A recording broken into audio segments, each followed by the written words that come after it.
সংসদ ভবন এলাকায় আবারও উত্তেজনা ছড়িয়ে পড়ছে। আমরা সবশেষ খবর জানতে আবারও যাচ্ছি সেখানে।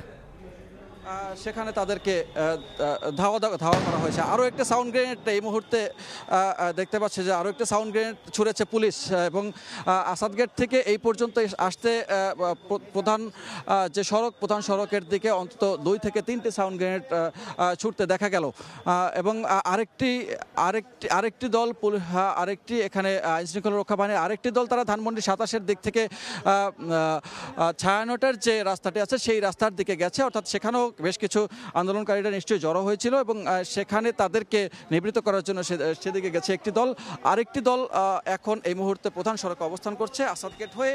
এই মুহূর্তে পুলিশের অবস্থান ধানমন্ডি 27-এর মোড়ে এবং আন্দোলনকারীদের অবস্থান এই মুহূর্তে কলাবাগান এর দিকে, অর্থাৎ কলাবাগানের ওই রাস্তাতে সোবানবাগ মসজিদের ঠিক সামনে ডেফোডিল বিশ্ববিদ্যালয়ের সামনে হচ্ছে তাদের অবস্থান এবং বিপুল সংখ্যক আইনশৃঙ্খলা রক্ষা বাহিনী তারা এই সংসদ ভবনের প্রধান ফটক দক্ষিণ প্লাজার প্রধান ফটকের সামনে অবস্থান নিয়েছিলেন। সেই দক্ষিণ প্লাজার প্রধান ফটকের সামনে থেকে পুরো রাস্তাটি যখন আন্দোলনকারীরা তাদের দখলে নিয়েছিল, মানিক মিয়া এভিনিউ পরিণত হয়েছিল তাদের এবং রণক্ষেত্রে এবং পাল্টা ধাওয়ার মধ্য থেকে অবস্থান করেছিল এবং দেখতে পাচ্ছে যে এর আগে যে গলিটি আছে সেই গলি দিয়ে এখন ওই পাশ দিয়ে যে যানবাহনগুলো আছে সেই যানবাহনগুলো ধানমন্ডির দিকে যে সড়ক আছে সেই সড়কের দিকে ঢুকে সেখান দিয়ে মোহাম্মদপুরের দিক হয়ে চলাচল করার চেষ্টা করছে।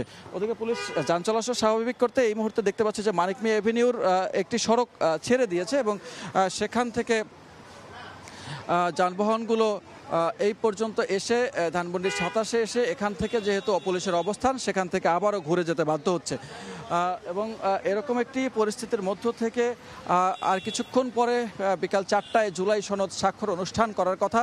সেই স্বাক্ষর অনুষ্ঠান কতটা স্বাভাবিকভাবে হতে যাচ্ছে সেটি আসলে সংশয় থেকেই যায় এবং এই মুহূর্তে দেখতে পাচ্ছি যে জুলাই আন্দোলনকারীরা তারা যারা এসেছিলেন তারা সরে গেছে ডেফোডিল বিশ্ববিদ্যালয়ের সামনে তাদের অবস্থান করছে এবং সকাল থেকেই তাদের এই বিভিন্ন রকমের উদ্বেগ উৎকণ্ঠা এবং উত্তেজনা সেটি বিরাজ করছে। সেই উদ্বেগ উৎকণ্ঠা উত্তেজনার এক পর্যায়ে আন্দোলনকারীরা তারা সংসদ ভবনের প্রধান ফটকের দিকে আক্রমণ করে। সেখান থেকে প্রধান মূল যে জুলাই সনদের স্বাক্ষর মঞ্চ সেই স্বাক্ষর মঞ্চে তারা অবস্থান নিয়েছিলেন এবং সেখান থেকে তাদেরকে সরিয়ে দেওয়া হয়।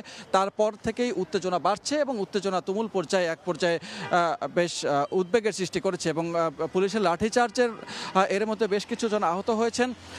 টিয়ার শেল নিক্ষেপ করেছে, বারবার পুলিশ নিক্ষেপ করেছে সাউন্ড গ্রেনেড এবং সেজন্য তাদেরকে দেখা গেছে মানিক মিয়া এভিনিউতেও বেশ কয়েকটি পুলিশের গাড়ি ভাঙচুর করা হয়েছে, সেখানে থামিয়ে রাখা গাড়ি ভাঙচুর করা হয়েছে এবং পুলিশের গাড়ির বাইরেও তারা তাদের যে টিয়ার শেল নিক্ষেপ করার পরে তাদেরকে আগুন জ্বালাতে দেখা গেছে এবং আগুন জ্বালিয়ে রাস্তায় অবস্থান নিতে দেখা গেছে। সেখান থেকেও পুলিশ তাদেরকে হটিয়ে দেয় এবং এক পর্যায়ে তারা আসাদ গেট মোড়ে অবস্থান নেয় এবং আসাদ গেটের মোড় থেকে তারপরে তারা অবস্থান নেয় ধানমন্ডি 27-এর দিকে এবং ধানমন্ডি 27-এর মোড় এবং আশপাশের অলিগলিতে তারা ঢুকে পড়ে। যদিও তারপরেও পুলিশ সাউন্ড গ্রেনেড ছুঁড়েছে বেশ কয়েক রাউন্ড এবং সাউন্ড গ্রেনেড ছুঁড়ে তাদেরকে আবারও পিছু হটতে বাধ্য করে এবং এই মুহূর্তে দেখতে পাচ্ছি যে তারা ধানমন্ডি 27-এর অবস্থান যখন ব্যারিকেড জ্বালিয়ে অপর পাশ দিয়ে যাওয়ার চেষ্টা করছিলেন আসাদ গেটের দিকে, তখনও তাদেরকে নিবৃত্ত করে কয়েক রাউন্ড সাউন্ড গ্রেনেড নিক্ষেপ করে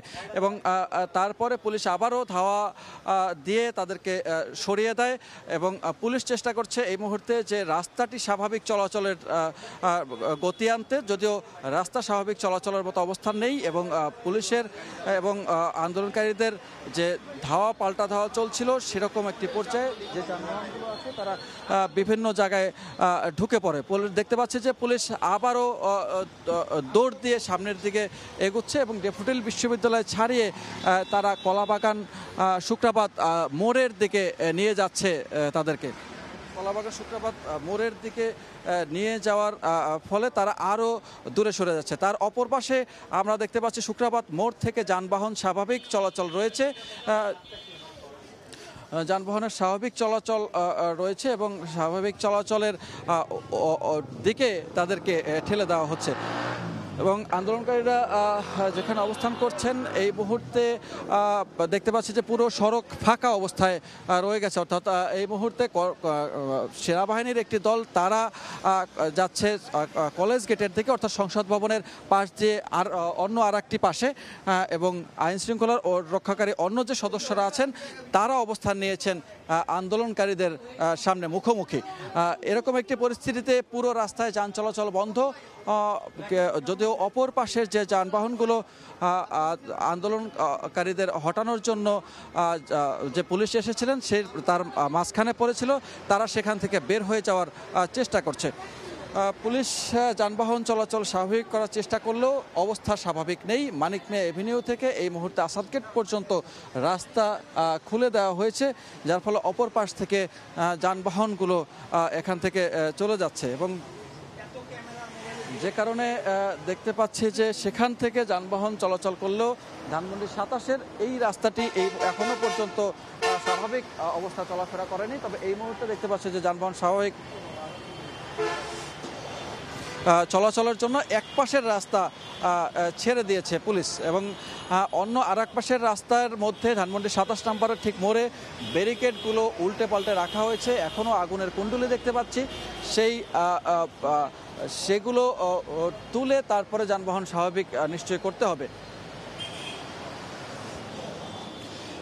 জুলাই সনদের আইনি ভিত্তি রাষ্ট্র কাঠামো সংস্কারের যে আন্দোলন, সেই রাষ্ট্র কাঠামো সংস্কারের আন্দোলনে যে রাজনৈতিক দলগুলো দীর্ঘ কয়েক মাসে তারা ঐক্যমত্য কমিশনের সঙ্গে আলোচনা করেছে 2 দফা, এবং বাস্তবায়ন প্রক্রিয়া নিয়ে আরও অন্তত 4 দিন তারা ফরেন সার্ভিস একাডেমিতে বৈঠক করেছে। এই যে দফায় দফায় বৈঠক, দীর্ঘ 8 মাসের বৈঠক, 8-9টি কমিশনের যে প্রতিবেদন, সেই প্রতিবেদনগুলোর উপর ভিত্তি করেই যে জুলাই সনদটি, সেই জুলাই সনদের প্রথমে চেয়েছিল সাংবিধানিক ভিত্তি, তারপরে অন্তত আইনি ভিত্তি। সেই আইনি ভিত্তি, সাংবিধানিক ভিত্তি কোনো ভিত্তি না পেয়ে এনসিপি সহ বেশ কয়েকটি দল এর মধ্যে জুলাই সনদ স্বাক্ষর অনুষ্ঠানে যোগ দেবে না বলে ঘোষণা দিয়েছে। যদিও বিএনপি সহ বাকি যে দলগুলো আছে সেই দলগুলো